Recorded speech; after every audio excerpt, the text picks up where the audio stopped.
Thanks, everyone. Yeah, I was told the airco is already at max, so please try to stay awake in the back. Yeah, I'm Teake. I work at Teake Pensioen as an engineer, and today I'm going to tell you a little bit about pension forecasting with NumPy. So, Teake in a nutshell. If you don't know Teake, you might be inclined to do this. Go to the web, go to Wikipedia, and then just search for Teake. It's a Dutch company, so I always say Teake. Okay, then with the Communist Party of Turkey. What's this? Communist Party of Turkey. That's not right. Top one Kiribati Party. That's in the Atlantic Ocean, by the way.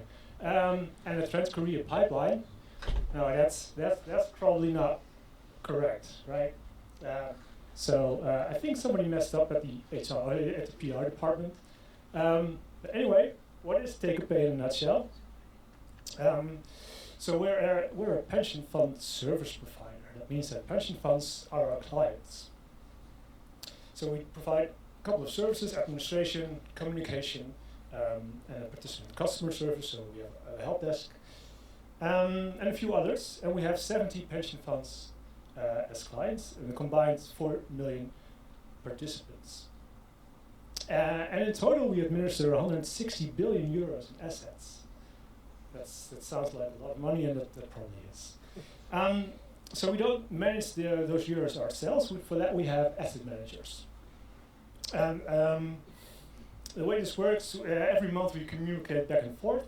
So we tell them how much money the participants have, what the cash flow is each month, so the money that's come in through premiums and the money that's gone out through payments, and the expected cash flow for the coming time, for the coming 100 years. And then in return, they give us the information back on the return on investment, which we then redistribute among the participants, so your pension grows. But this talk is specifically about pointers working. Yeah, cash flow forecast. So let's talk a little bit about that. So what is a cash flow forecast? It's the expected monthly future payments, and you can compute this with the following inputs: so the current participants' population, the money they've accrued, their ages, the interest you expect for the coming years, and their life expectancy, and a couple of other things. And it looks a little bit like the graph here on the right. So you start off with a number and it grows, and then you see here that the population at some point reaches, it's not yet close to retirement age, but at 2044, most people have gone with, have retired, and at some point it goes to zero because people don't live forever. Your expected payment drops to zero. All right, so that's a cash flow forecast. Now, how do you compute that? So the input is the capital per participant, and first step is to convert it to a benefit, so the yearly payments. And then you divide that by the actuarial factor. And you might wonder, what is an actuarial factor? Well, I'll tell you. It's this formula right here. Yeah, you laugh, but you'll see this much more later on. So what do we have here? F is the sum from time 0 to all future times of the matrix products of the cumulative transition probabilities Q, the unit payments P, and the discounts based on the interest. And then you think, well, what is that? Jackie Chan also has a hard time wrapping his head around that. But actually, it's not that hard, and I'll show you how it's done. Okay, so it's a very simple example. We'll start with, we have a retirement pension with a capital of 100,000 euros. First 2 years, there's no payments. It's deferred pension, and the last 8 years, there is payment. So the total factor is 8, so you divide 100,000 euros by 8, and you get a yearly payment of 12,500 euros. See, it's not that hard, right? That's your first cash flow right there. Okay, but that's with mortality and interest turned off. Let's turn on the interest. A yearly 5% interest. And then for every euro that you spend in 10 years, you no longer need to have €1 in cash now. No, you can have only 61 cents in cash, and that 61 cents in 10 years grows to €1. So you can pay more each year. We can also switch on the mortality if you switch off interest again. So if you let people die, it happens. So we start with 98% and it drops off to 80% because the older you get, the high chances are that you'll die. So you only have 31% chance of making it to the end. That's pretty low. But you see that the expected payment, the expected factor is a bit less than 5. So the total benefit is a little bit more than 100,000 divided by 5, so it's 25,000. And then you multiply that with the expected unit payment, and you get your cash flow forecast. And then, if you turn on the interest again, you see that the factor drops even further to 3.6. Okay, well, it's a lot of numbers, but it's not really that hard. So you can put this in your favorite Python table wrangling package like pandas or polars, and you're done, right? Okay, that was pretty fast. Any questions? No? Okay. Cheated a bit here, because there's also something missing that I haven't even talked about NumPy yet. So the cheat is as follows. So I've modeled the state transitions as only being one state, and being alive. And then you have a probability of making it to the next state. But that's not really the whole story. Right? You also have a state where you're deceased. So instead of using a single number to describe these transitions, you actually need to use a 2x2 matrix to model the transitions. So on the left hand upper corner you have 0.98, that's the chance of staying alive. The 0.02, that's the chance of dying if you're alive. Of course, there's no resurrection, so you have 0% chance of becoming alive if you're dead, and you have a 100% chance of staying dead if you're dead. But that means that we no longer have a list of scalars in the table that you just saw. We have a list of matrices, so that's a three-dimensional structure. I mean, you no longer can use pandas with that out of the box. So what you can use, you guessed it right, it's NumPy. You probably all know what NumPy is, right? Anyway, let me give you a very brief explainer. You can just type in 2 times a plus 3 and then you get automatically factorized the right answer. And it's pretty fast if you stay away from loops because the operations are pushed down to compiled C code. And it also has nice inline syntactic sugar for matrix multiplications with the ampersand there. So how does this work? Very briefly, because you probably all know this. So the Dunder methods for binary operations, they point to so-called universal functions in NumPy. So if you do 2 times a, it's pointed to NumPy multiply, which is actually compiled C code. And non-matching arrays are broadcasted to the same size, because 2 is just a number, and NumPy operates piecewise on the elements, so it needs to have the same amount of elements. So the 2 is expanded to the same size array as the array A. All right, so that's NumPy. Let's do a live demo. I have no backup slides for this, so I hope it goes all right. So there's I've put a notebook online, which if you want, you can follow along. So it has lots of text and also lots of formulas, but let's just do it from scratch. Now I wonder if this is readable or not in the back. Sorry, presentation mode. I hear no no's, so let's continue. Let's see. My audible like this. Luckily, I can type with one hand. So forecasting pensions with NumPy. See, I can type with one hand. Actually, no hands. No, I think I'll manage. Okay, so let me remind you what the we're doing quite a long time. Okay, what the let me convert this to Markdown. What the formula for the actual factor is. So we have the cumulative transition probability Q, we have the unit payments P, and the interest discount D. So let's start off with, of course, importing NumPy. We also need one function from the itertool package, and we will set the precision to 2 because we don't have too many numbers in our presentation.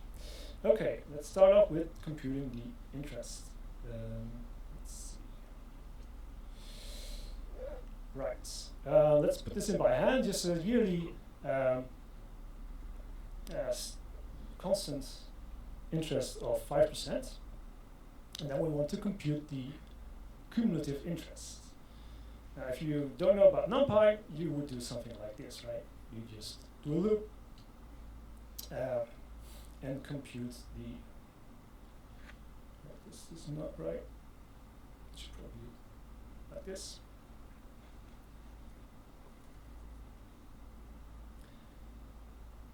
Wait, I should probably reload the page. See, this is what happens when you do live demos.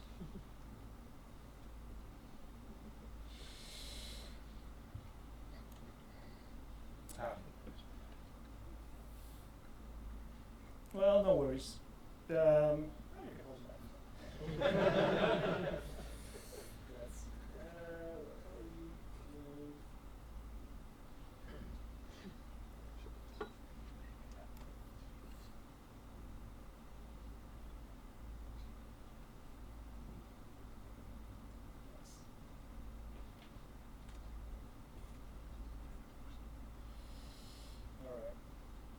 I should have tested this before. Apologies.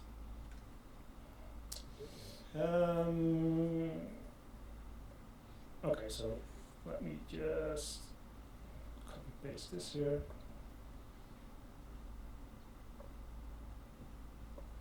Now that should work.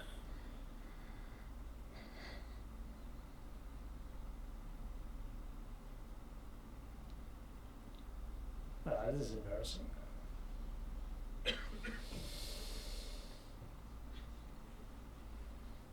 Alright, let's try something else. See, this is why I started early.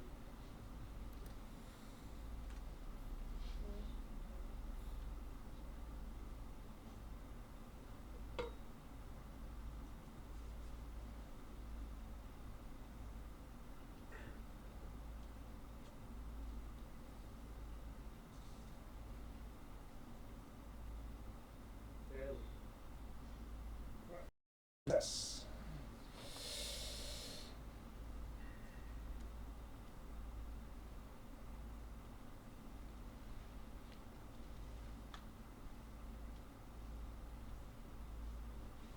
Okay, so this is very naively how you would compute a cumulative product.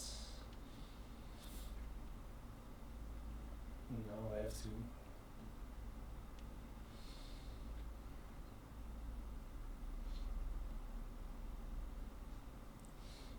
Okay, but we can of course do better than that, right? We can get rid of the loop by using the itertools accumulate function, and then you see you get the same number. But of course, this still evaluates the loop in the Python interpreter, but you want to actually push the loop down to the C level. And for that we use the multiply universal function, which has an accumulate method, and then if you run that, you see you get the same answer, but actually it's much faster. So let's time the previous one, the itertools version, and let's time the pure NumPy version, and you'll see it's about a factor 6 faster. If this runs. Yeah. And this is even for a very small array with only 10 entries, so if you have bigger arrays, the overhead is less, and the speed difference gets even bigger. Okay, so with the cumulative interest, and then we can just compute the discount, which will use as one ingredient for the actuarial factor. That's not right.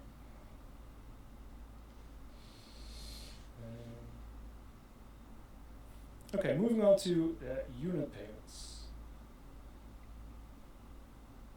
So single payment factor is 1, 0. That means if you're alive, you get money. If you're dead, you don't get any money.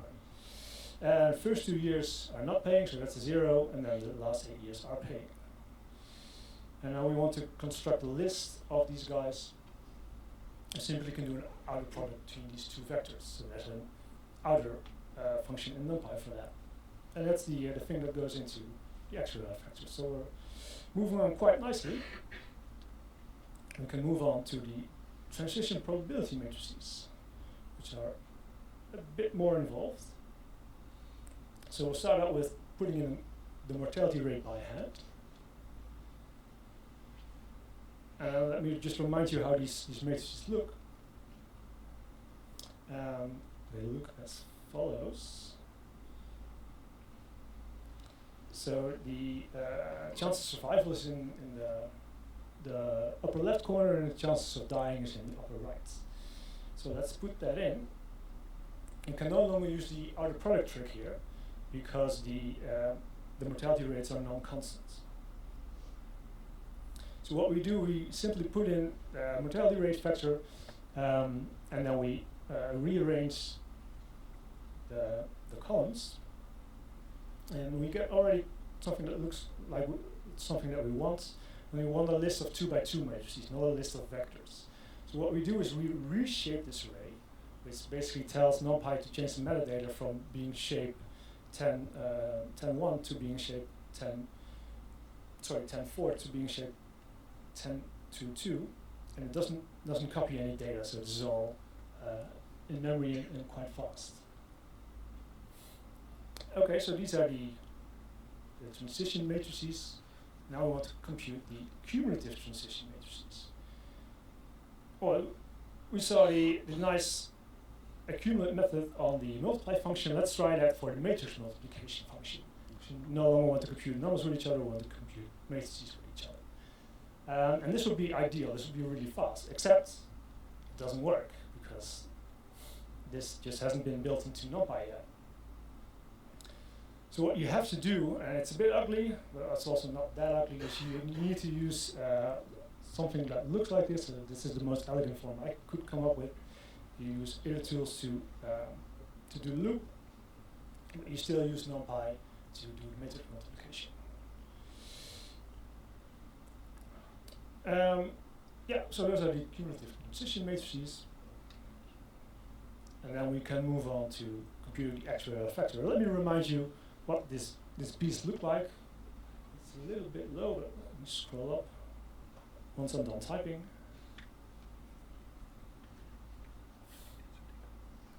So we'll first compute the sum and S, which is just the matrix multiplication of Q with P and D.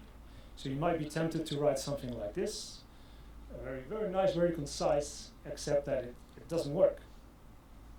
Because you need to do this for each time, t, for each year, you need to compute this. So you need to actually tell NumPy, yeah, well, do a loop over the years, and then do this matrix multiplication. And then that works. Only it's not super fast again, because you're using a loop in Python. You want to push that down to the C level. So what you can do, and now it becomes tricky, is you can use this Einstein summation function of NumPy.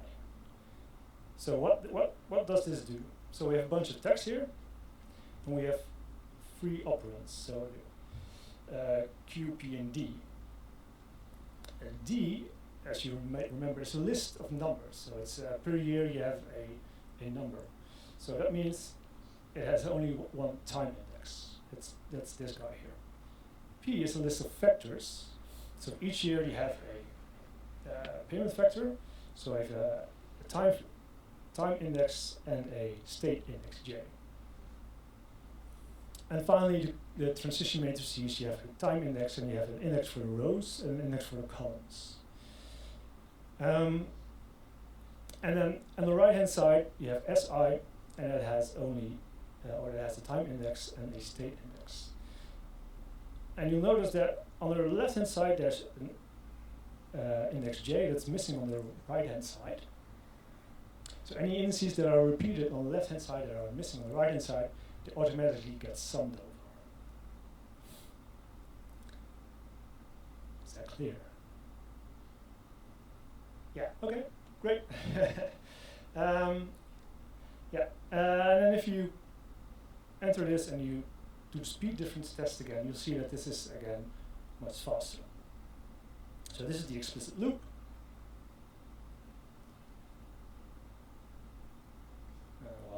I'll type the Einstein summation trick. And I think this is about factor 8 faster.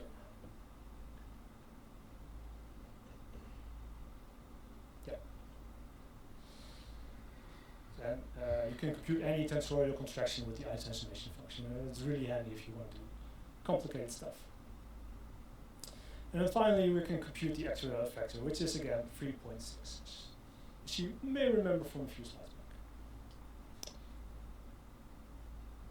back. Okay, and that's all I wanted to demo you. So that if you load this online, I promise it works. Tested it. It's Python compiled to JavaScript. How cool is that? So you can actually evaluate these cells. All right, that was the live demo, and that's already the end of my talk. Oh, not so fast, Mr. Chairman. I have a summary. So I've shown you way too much domain information about cache flows and explanatory factors, for which I'm truly sorry, but not so sorry. And I've hopefully conveyed the message that NumPy makes this stuff easier, at least easier, because you can do broadcasting, which simplifies the code. There's universal functions that speed up the code. And if you want to get really fancy, you can do Einstein summation to evaluate a tensorial contraction. And yeah, you all probably all know this. You should stay away from the loop if you want to keep your NumPy functions fast. And that's it. Thank you for your attention.